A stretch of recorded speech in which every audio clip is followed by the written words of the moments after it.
స్వరము. పిత పుత్ర పవిత్రాత్మ నామున ఆమేన్. ప్రభు మీతో ఉందురుగాక, మీ ఆత్మతోనూ ఉందురుగాక. పునీత లూకా గారు రాసిన సువిశేషంలోని భాగము. ప్రభువా మీకు మహిమ కలుగునుగాక. 1వ అధ్యాయము పవిత్ర వచనములు 39 నుంచి 44 వరకు. ఆ దినములలో మరియమ్మ యోదాసీమలో పర్వత ప్రాంతమును గల ఒక పట్టణమునకు త్వరితముగా ప్రయాణమైపోయెను. ఆమె జకరియా ఇంటిలో ప్రవేశించి ఎలిజబెత్తమ్మకు వందన వచనములు పలికెను. ఆ శుభవచనములు ఎలిజబెత్తమ్మ చెవుని పడగని ఆమె గర్భమందలి శిశువు గంతులు వేసెను. ఆమె పవిత్రాత్మచే పరిపూర్ణురాలాయెను. పిమ్మట ఎలిజబెత్తమ్మ ఎలుగెత్తి ఇట్లనెను, స్త్రీలందరిలో నీవు ఆశీర్వదింపబడిన దానవు, నీ గర్భఫలము ఆశీర్వదింపబడెను. నా ప్రభువు తల్లి నా యొద్దకు వచ్చుట నాకు ఎలాగూ ప్రాప్తించెను? నీ వందన వచనములు నా చెవిని సోకగనే నా గర్భమందలి శిశువు ఆనందముచే గంతులు వేసెను. ఇది జీవమిచ్చు ప్రభుని సువిశేషము. ప్రభువా మీకు స్తుతి కలుగును గాక. దైవ ప్రజలారా, ఆగమన కాలపు 4వ ఆదివారపు వాక్య పరిచర్యకై మిమ్మల్ని అందరినీ ప్రేమతో ఆహ్వానిస్తూ ఉన్నాను. ఈనాటి గ్రంథ పఠనాలు దైవ మానవుల కలయిక అనే అంశంపై కేంద్రీకృతమై ఉన్నాయి. ఒకసారి ఒక భక్తుడు భగవంతుని యొక్క దర్శనానికై ప్రాకులాట చెందుతూ తన ఇంట్లో వెతికాడు. ప్రార్థనాపూర్వకముగా దేవాలయానికి వెళ్ళి చూశాడు. ఒకవేళ దొరుకుతాడో ఏమో అని, లేకపోతే కలవచ్చేమో అని. చివరికి తాను నివసిస్తున్నటువంటి సమాజంలో చూశాడు. అక్కడ కూడా దొరకలేదు. ఎవరో తనకు ఒక మాట చెప్పారు, నువ్వు అరణ్యానికి వెళ్తే అక్కడ దేవుడు నీకు కనిపిస్తాడని. అయితే ఒక వ్యక్తి, భక్తుడు భగవంతుని కలవాలని అడవికి వెళ్ళాడు, అరణ్యానికి వెళ్ళాడు. మార్గ మధ్యములో ఒక వేటగాడు తనకు ఎదురయ్యాడు. ఆ వేటగాడు ఈ భక్తుడు ముందుకు వెళ్ళడం చూసి, అయ్యా ఆ ముందుకు వెళ్ళొద్దు, ఇంకా ముందుకు వెళ్తే అక్కడ క్రూరమైనటువంటి జంతువులు ఉన్నాయి, అవి మీ మీద పడి మిమ్మల్ని నాశనం చేస్తాయి అని చెప్పినప్పుడు ఆ వ్యక్తి ఈయన మాట వినకుండా, ఈ వేటగాడి మాట వినకుండా ముందుకి వెళ్తూ ఉన్నాడు. ఇంకా ఈ భక్తుడు ఆగేది లేదు అనే అంశాన్ని గ్రహించినటువంటి వేటగాడు తనను రక్షించడానికై భగవంతునికి ప్రార్థన చేశాడు. గట్టిగా అరిశాడు. వాటిని రమ్మన్నాడు. మొదటిసారి పిలిచాడు, రాలేదు. రెండోసారి పిలిచాడు, అయినా సరే భగవంతుడు కనిపించలేదు. తన కుడి ఎడమ పక్కన చూశాడు, లేడు. చివరికి మూడోసారి భగవంతుని విశ్వాసముతో పిలిచి వెనక్కి చూడగానే మండుచున్నటువంటి పొదలో దేవుడు ఆ వేటగాని యొక్క స్వరాన్ని విని కనిపించాడు. అయితే వెంటనే ఈ భక్తుడు ఆ దృశ్యాన్ని చూడడానికి వెనక్కి తిరిగి తన దగ్గరకు వచ్చి దేవునితో ఈ విధంగా అంటున్నాడట, నేను చాలాసార్లు ప్రయత్నించాను నిన్ను కలవాలని, నీతో మాట్లాడాలి, అనేకమైనటువంటి ప్రార్థనలు చేశాను, విశ్వాసం అనేటువంటి జీవితాన్ని జీవించాను, కానీ నువ్వు నాకు కనిపించలేదు. ఈ వేటగాడు నువ్వు కనిపించాలి అని అడిగితే నువ్వు మాత్రం ఆయనకు ప్రత్యక్షమయ్యావు అని ప్రశ్నించినప్పుడు భగవంతుడు ఆ భక్తునితో చెప్పినటువంటి సమాధానం ఏంటంటే, నాయనా, నీవు నీ స్వార్థము కోసము నన్ను కలవాలనుకున్నావు, కానీ ఈ వేటగాడు పరులను రక్షించడానికి నా దర్శనాన్ని కోరుకున్నాడు, అందుకే నేను తక్షణమే ప్రత్యక్షమయ్యాను అని చెప్పి ఉన్నాడంట.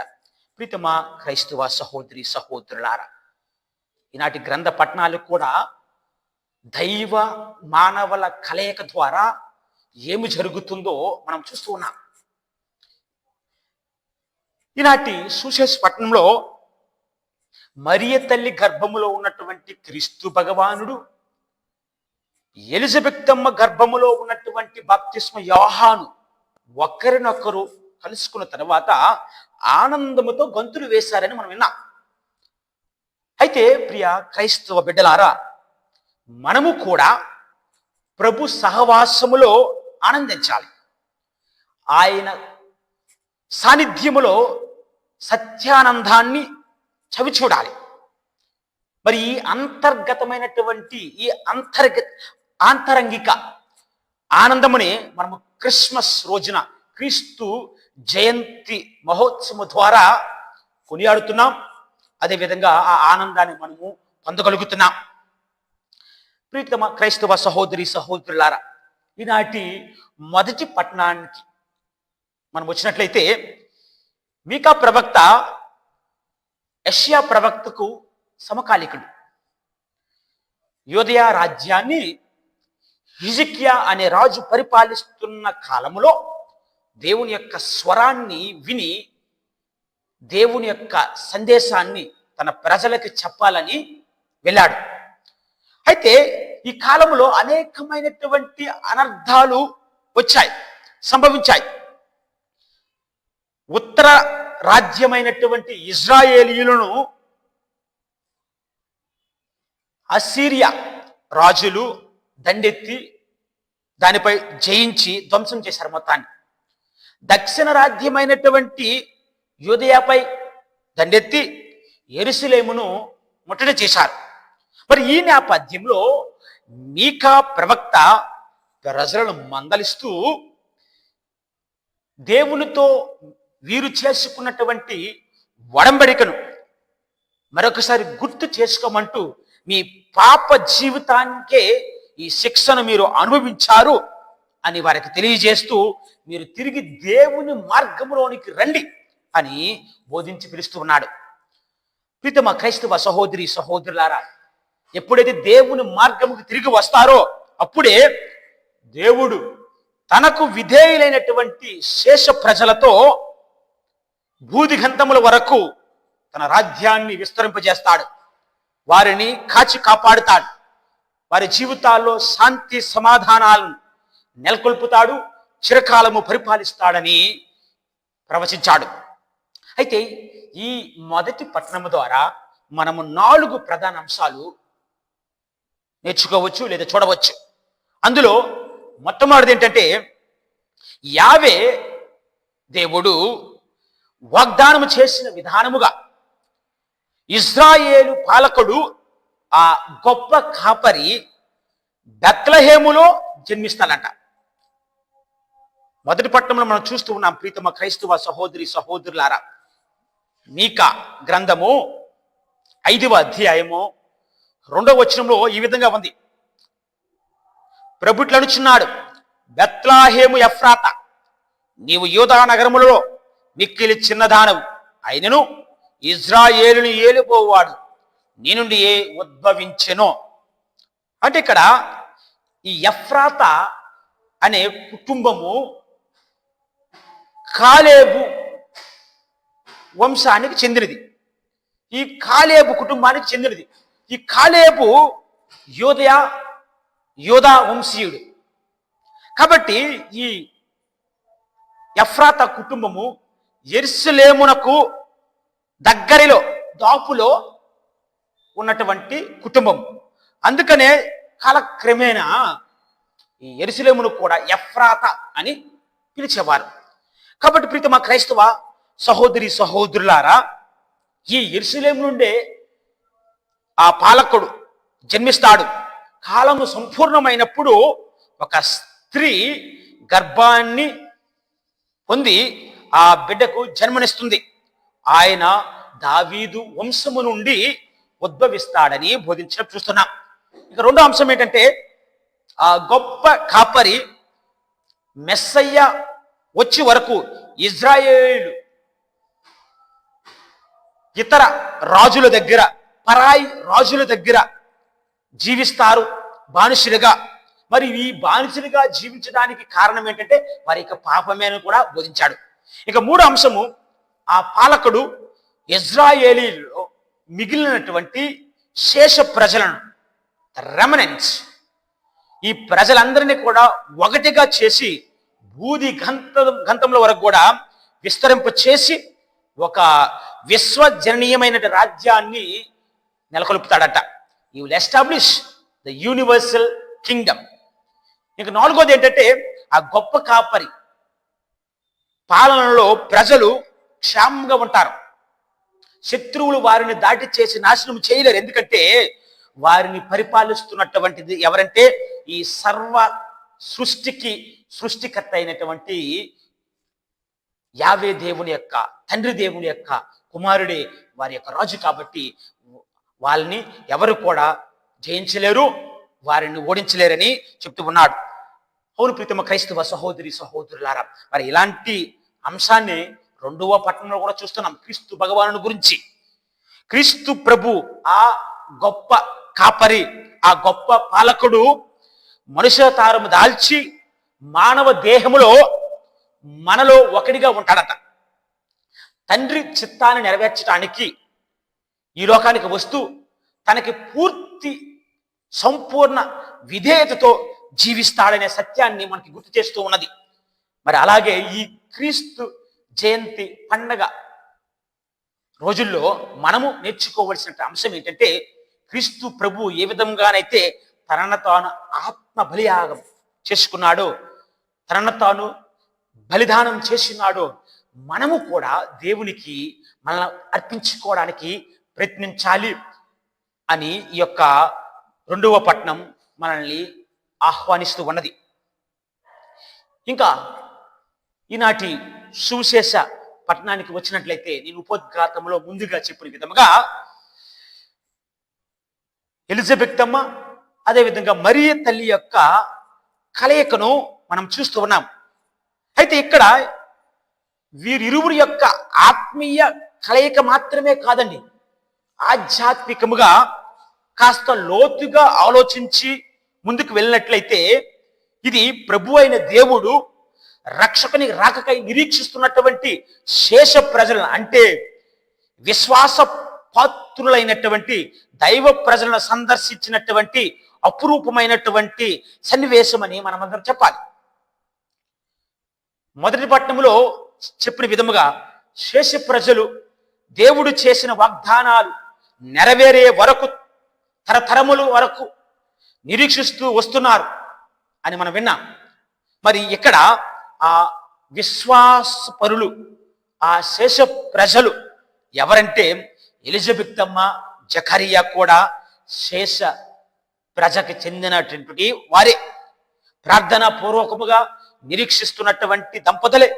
సాక్షాత్తు ప్రభు అయిన దేవుడే తనను సందర్శించాలని భావించాడు. మరి ఈ సత్యాన్ని జకరియా పరమానంద భరితుడై యోహాను జనన ఘట్టములో ప్రకటిస్తూ దేవుణ్ణి స్తుతించాడు. లూకా శుభవార్త 1వ అధ్యాయము, లూకా శుభవార్త 1వ అధ్యాయంలో చూసినట్లయితే 66వ వచనంలో మనం 68వ వచనం చూస్తున్నాం. ప్రభువుకు ఇశ్రాయేలు దేవుడు స్తుతింపబడిన గాక, ఎలైనా ఆయన తన ప్రజలకు చేయూతనిచ్చి వారిని విముక్తులను చేసెను. మరి అదే విధముగా ఈ సంఘటనలో ఎలిజబెతమ్మ తన గర్భములో ఉన్నటువంటి బాప్తిస్మ యోహాను ప్రభు అయిన దేవుడు ప్రవక్తగా అభిషేకించాడు. కనుకనే యోహాను తల్లి గర్భములో ఉంటూనే ఆనందముతో నాట్యం చేశాడు. లోకరక్షకుడైనటువంటి క్రీస్తు ప్రభు యొక్క ఆగమనాన్ని ఇజ్రాయేలు శిష్య జనావళికి ముందుగానే ప్రకటించి తన తొలి ధర్మాన్ని, కర్తవ్యాన్ని నిర్వర్తించుకున్నాడు. మరి లోకరక్షకుడైనటువంటి క్రీస్తు ప్రభు యొక్క తల్లి మరియ తల్లి తన వద్దకు వచ్చి ఆ వందన వచనాలను చెప్పడంతో ఎలిజబెతమ్మ పవిత్రాత్మ చేత నింపబడిన తర్వాత ఆమె పలుకుతున్నట్టు మాటలు ఏంటంటే, మరియ తల్లి యొక్క గొప్పతనాన్ని, అదేవిధంగా ఆమె యొక్క గర్భఫలాన్ని గురించి ప్రస్తావిస్తూ మంచి వచనాలను పలికింది. అయితే ఈ మాటలు అనేవి కేవలం ఆమె సొంతగా తనకు తాను పలికినటువంటి మాటలు కాదు. పవిత్రాత్మ చే పరిపూర్ణురాలైన తర్వాత, పవిత్రాత్మ చేత నింపబడిన తర్వాత పలికినటువంటి మాటలని మనం అందరూ కూడా గుర్తించాలి. మరి ఈ మాటల ద్వారా మనకి కొన్ని సత్యాలు బయలుపడుతున్నాయి. అందులో మొట్టమొదటిది ఏంటంటే, మరియ తల్లి స్త్రీలందరిలో నీవు ఆశీర్వదింపబడిన దానవని ఎలిజబెతమ్మ పలికినది. ఇంకా రెండోది ఏంటంటే, నా ప్రభు తల్లి నా యొద్దకు వచ్చుట నాకు ఎలాగూ ప్రాప్తించెనో, అంటే లోకరక్షణార్థమై దేవుని చేత పంపబడే శిశువు మరియకు జన్మించి ఇజ్రాయేలు ప్రజలను తమ బానిసత్వ జీవితంలో విముక్తి ప్రసాదించి ముందుకు నడిపిస్తాడని పవిత్రాత్మ చేత నింపబడిన తర్వాత తెలుసుకొని పలికినటువంటి మాటలివి.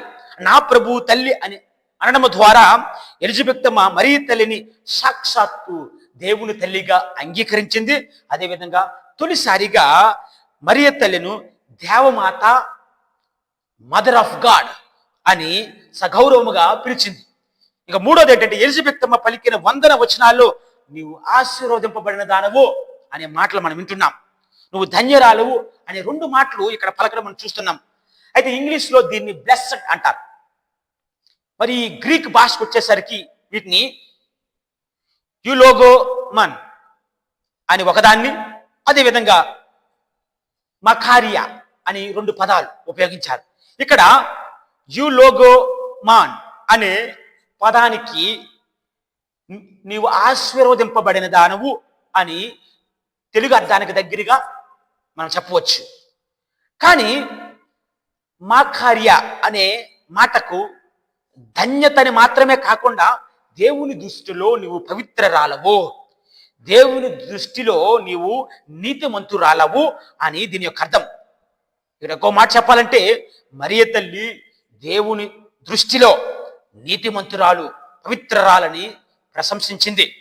మత్తయి సువార్తలో చూస్తే క్రీస్తు పర్వతం మీద ప్రసంగాన్ని చెప్తున్నప్పుడు అష్టభాగ్యాల్లో అక్కడ ధన్యులని పదాన్ని వాడతారు.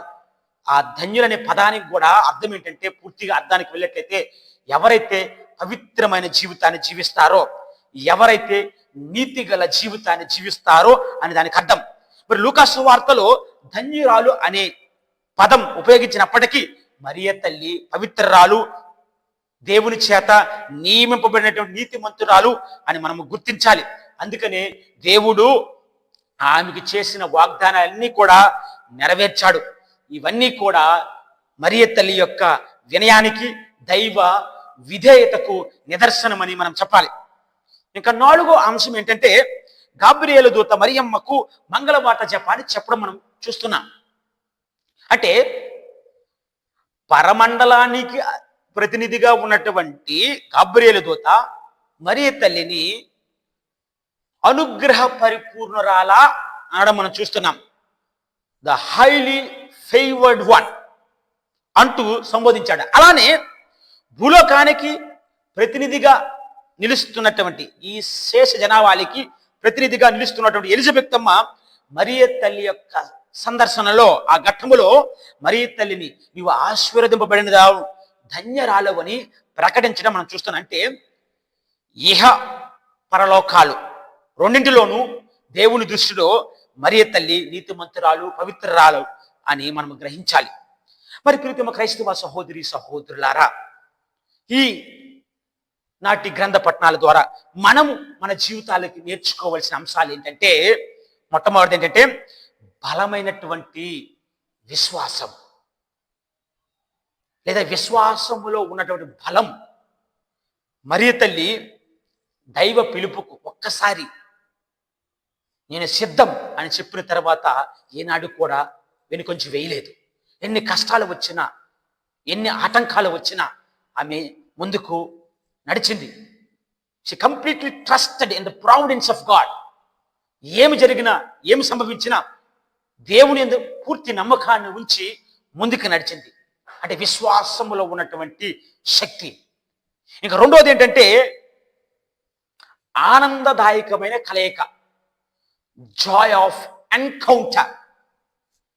మరియ తల్లి, అదే విధముగా ఎలిజబెతమ్మ వారిద్దరూ కూడా కలిసినప్పుడు పవిత్రాత్మ చేత నింపబడింది మరి తల్లి. అదే విధముగా ఎలిజబెత్ అమ్మ గర్భములో ఉన్నటువంటి శిశువు గంతులు వేశారు. అంటే ఆనందదాయకమైన కలయిక. ఆ కలయిక ద్వారా వారు మంచిని పంచుకున్నారు. మరి మన జీవితాల్లో ఆనందదాయక కలయికల వల్ల అది మంచి జరుగుతుందా, చెడు జరుగుతుందా? చెడుని ప్రచారం చేస్తున్నామా, మంచిని ప్రచారం చేస్తున్నామా? దేవుని సన్నిధికి వచ్చినప్పుడు అందరూ కూడా కుటుంబం కలుస్తున్నాం. మంచిని మాట్లాడుతున్నామా, చెడుని మాట్లాడుతున్నామా? సైతానుకి సంబంధించిన మాట్లాడుతున్నామా, పవిత్ర ఆత్మ సంబంధించి లేదా పవిత్ర ఆత్మ ప్రేరేపితులై మనం మాట్లాడుతున్నామా? ఒకసారి ఆత్మ పరిశీలన చేసుకోవాలి. ఇక మూడోది ఏంటంటే దాతృత్వం, ఔదార్యం, సహాయం చేసే గుణం. మరి తల్లి ఎలిజబెత్ అమ్మ గర్భము ధరించింది, రుద్దురాలు కాబట్టి, వయసు మలినిది కాబట్టి ఆమెకు అవసరం చాలా ఉందని చెప్పి తక్షణమే తాను కూడా గర్భవతి అయి ఉన్నదని గ్రహించకుండా ముందుకు వెళ్ళి సహాయం చేసింది. మరి మనము కూడా ఆపదలలో, అవసరాల్లో ఉన్నవారికి సహాయం చేయడానికి ముందుకు వెళ్తున్నామా? ఒకసారి పరిశీలించి చూడండి. ఇంకా నాలుగోది ఏంటంటే విధేయత, దీవెనలు, ద బ్లెస్సింగ్స్ ఆఫ్ ఒబీడియన్స్. విధేయతలో ఉన్నటువంటి దీవెనలు. మరి తల్లి చివరి వరకు కూడా విధేయురాయలై జీవించింది కాబట్టి దేవుడు ఆమెకు అత్యున్నత స్థానాన్ని ఇచ్చారు. అంతటా దివ్యందుకు గొప్ప సంకేతము గోచరించాను. ఒక స్త్రీ దర్శనం ఇచ్చెను. సూర్యుడే ఆమె వస్త్రములు, చంద్రుడు ఆమె పాదముల కింద ఉండెను, 12 నక్షత్రముల కిరీటము ఆమె శిరస్సుపై ఉన్నది అని దర్శన గ్రంథంలో మనం చూస్తూ ఉన్నాం. 12వ అధ్యాయం 1వ వచనంలో. ఈ స్త్రీ ఎవరంటే మరియ తల్లి. ఆత్మ శరీరముల చేత పరలోకానికి తీసుకుపోబడి దేవుని చేత ధన్యురాలుగా ఆశీర్వదింపడిన స్త్రీమూర్తి. ఇంకా ఐదోది ఏంటంటే స్త్రీ సభలో స్త్రీల యొక్క స్థానం, లేదా దేవాలయంలో ఆడవారి యొక్క స్థానం. అంటే స్త్రీలకు ఎంతవరకు మనం అవకాశాలను ఇస్తున్నాం దేవుని యొక్క సేవ చేయటానికి, దేవాలయంలో పనులు చేయటానికి, దేవాలయంలో వాక్యం చదవడానికి అని మనం స్త్రీలను ఎంతవరకు మనం గౌరవించి వారికి ముందుకు నడిపిస్తున్నాం, ప్రోత్సహిస్తున్నాం అనేది ఒకటైతే, ఇంకోటి ఏంటంటే ఈ స్త్రీలు ఎంతవరకు మరియ తల్లి అదే విధముగా ఎలిజబెత్ అమ్మ జీవిస్తున్నారు అనేది మరొక ప్రశ్న. గుడికి వస్తున్నారు, కలుస్తున్నారు, మాట్లాడుతున్నారు. మరియ తల్లి ఎలిజబెత్ ఏ విధంగా కలుసుకున్నారో మాట్లాడుతున్నారు.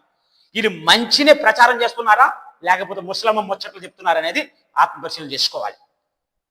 కాబట్టి ప్రీతమ క్రైస్తవ సహోదరి సహోదరులారా, ఈ దైవ మానవుల కలయిక అతి సమీపంలోనే ఉన్నది మనకు. మరి మనం అందరము కూడా ఆ భగవంతుని కలవడానికి, ఆ భగవంతుని మనకు హృదయంలోనికి ఆహ్వానించిన సిద్ధమవుతున్న మనమందరం కూడా మరియ తల్లి వలె నిష్కలంకముగా, నీతిమంతులుగా, పవిత్రులుగా ఉన్నామా? ఆత్మపరిశీలన చేసుకొని ఆ పవిత్రతకు, ఆ నీతిమంతులుగా జీవించడానికి కావలసినటువంటి శక్తిని, యుక్తిని ఆ దేవాతి దేవుడు ప్రసాదించాలని ఈ దివ్య పూజాబలిలో ప్రార్థించుదాం.